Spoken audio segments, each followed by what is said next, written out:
কিষাণ মহারাজ 1923 সালের 3রা সেপ্টেম্বর জন্মগ্রহণ করেন। তিনি একজন ভারতীয় তবলাবাদক ছিলেন, যিনি হিন্দুস্তানি শাস্ত্রীয় সঙ্গীতের বেনারস ঘরানার অন্তর্ভুক্ত ছিলেন। কিষাণ মহারাজ ভারতীয় শাস্ত্রীয় সঙ্গীতে তার অনন্য ভূমিকার জন্য বিখ্যাত। তিনি ভারতীয় শাস্ত্রীয় সঙ্গীতের বিভিন্ন রূপে তবলা বাজাতেন। তার তবলার সুর এবং ছন্দ এখনও ভারতীয় সঙ্গীত প্রেমীদের দ্বারা প্রশংসিত হয়।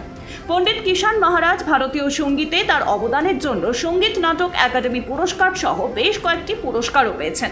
তার শিল্প ও অবদান ভারতীয় শাস্ত্রীয় সঙ্গীতে একটি গুরুত্বপূর্ণ স্থান অর্জন করেছিল।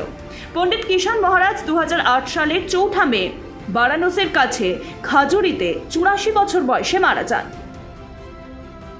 2009 সালের 3রা সেপ্টেম্বর অন্ধ্রপ্রদেশের প্রাক্তন মুখ্যমন্ত্রী YSR রেড্ডির দেহ উদ্ধার হয়। হেলিকপ্টারটি 2রা সেপ্টেম্বর নল্লামাল্লার জঙ্গলে নিখোঁজ হয় এবং 3রা সেপ্টেম্বর কুর্নুল থেকে কিছু দূরে রুদ্রকুণ্ডের পাহাড়ে রেড্ডির মৃতদেহ পাওয়া যায়। দুর্ঘটনায় রেড্ডির সঙ্গে হেলিকপ্টারে থাকা আরও 4 জনের মৃত্যু হয়েছিল। ইসরো স্যাটেলাইটের মাধ্যমে অনুসন্ধান অভিযানে অংশ নিয়েছিল। কেন্দ্র 5000 CRPF কর্মীকে তল্লাশি অভিযানের জন্য পাঠিয়েছিল। প্রায় 24 ঘন্টা পরে একটি IAF Mi-4 হেলিকপ্টার ওই হেলিকপ্টারের ধ্বংসাবশেষ খুঁজে পায়। 1906 সালের 3রা সেপ্টেম্বর পৃথ্বীরাজ কাপুর পাকিস্তানে জন্মগ্রহণ করেন।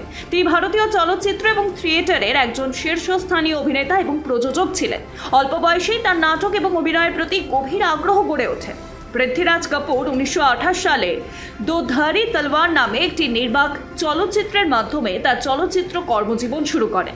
পরে যখন কণ্ঠস্বর ভারতীয় চলচ্চিত্রে আসে, তখন তিনি সিকান্দার এবং মুঘালি আজমের মতো বড় ছবি সহ অনেক ছবিতে অভিনয় করেন।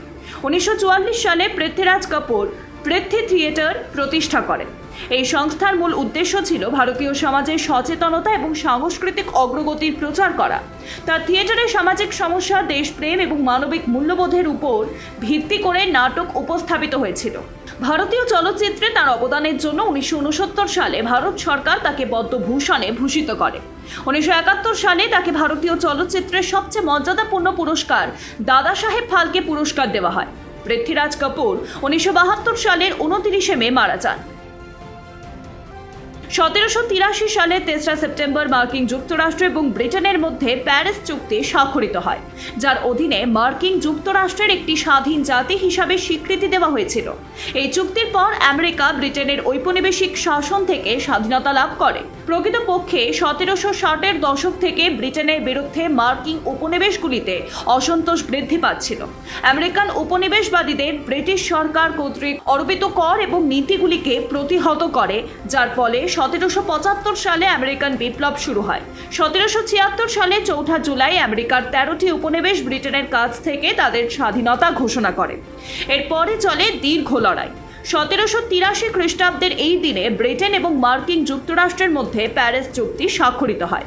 এই চুক্তির মাধ্যমে মার্কিন বিপ্লবী যুদ্ধের অবসান ঘটে এবং ব্রিটেন ও আমেরিকার মধ্যে শান্তি প্রতিষ্ঠিত হয়। शिक्षा देश का गौरव है और RKDF यूनिवर्सिटी शिक्षा का उद्यम है। RKDF में सवारे अपना भविष्य। PhD MPhil करे अपने पसंदीदा विषय में। सर्टिफिकेट डिप्लोमा के 74 कोर्सेज। RKDF university. शिक्षा देश का गौरव है और RKDF यूनिवर्सिटी शिक्षा का उद्यम है। RKDF में सवारे अपना भविष्य। PhD MPhil करे अपने पसंदीदा विषय में। सर्टिफिकेट डिप्लोमा के 74 कोर्सेज।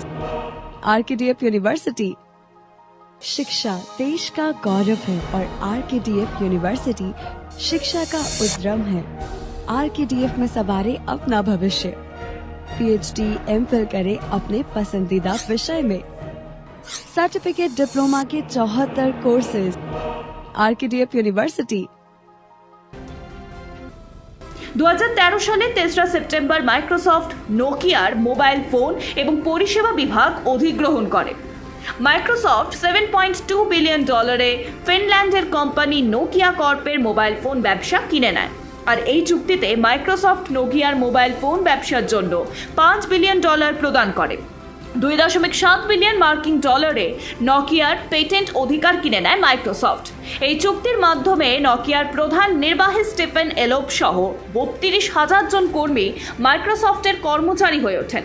1990 এবং 2000-এর দশকে নকিয়ার মোবাইল ফোনগুলি সর্বাধিক বিক্রি ফোন ছিল এবং এর নকশা এবং ব্র্যান্ড বিশ্বব্যাপী বিখ্যাত ছিল। কিন্তু 2000-এর দশকের শেষের দিকে স্মার্টফোনের আবির্ভাবের সাথে সাথে নকিয়ার বাজারের অংশ দ্রুত হ্রাস পেতে শুরু করে। 2016 সালে মাইক্রোসফট নকিয়া ব্র্যান্ডটি HMT গ্লোবাল এবং FIH মোবাইলের কাছে বিক্রি করে দেয়। 1875 সালের 3রা সেপ্টেম্বর আর্জেন্টিনায় বিশ্বের প্রথম পোলো খেলা অনুষ্ঠিত হয়। আর্জেন্টিনার বুয়েনোস আইরেসের কাছে অবস্থিত একটি পোলো মাঠে ম্যাচটি অনুষ্ঠিত হয়। এই ম্যাচে দুটি দল ছিল, বুয়েনোস আইরেস দল এবং আইরেস অতিথি দল। এই অনুষ্ঠানের পরে পোলো খেলাটি আর্জেন্টিনার ক্রমবর্ধমান জনপ্রিয়তা পায় এবং দেশের একটি প্রধান খেলায় পরিণত হয়। আর্জেন্টিনার পোলোর সবচেয়ে মর্যাদাপূর্ণ টুর্নামেন্ট হলো আর্জেন্টিনা ওপেন পোলো চ্যাম্পিয়নশিপ, যা প্রতি বছর বুয়েনোস আইরেসে অনুষ্ঠিত হয়। 1892 সালে ভারতে ইন্ডিয়ান পোলো অ্যাসোসিয়েশন প্রতিষ্ঠিত হয়। সেই সময় বিভিন্ন রাজ্যের নিজস্ব পোলো দল ছিল, আর এর মধ্যে রয়েছে দিল্লি, মুম্বাই, চেন্নাই, কলকাতা, বেঙ্গালুরু এবং হায়দ্রাবাদ। 1957 সালে ভারতীয় পোলো দল ফ্রান্সে বিশ্ব চ্যাম্পিয়নশিপের শিরোপাও জিতেছিল।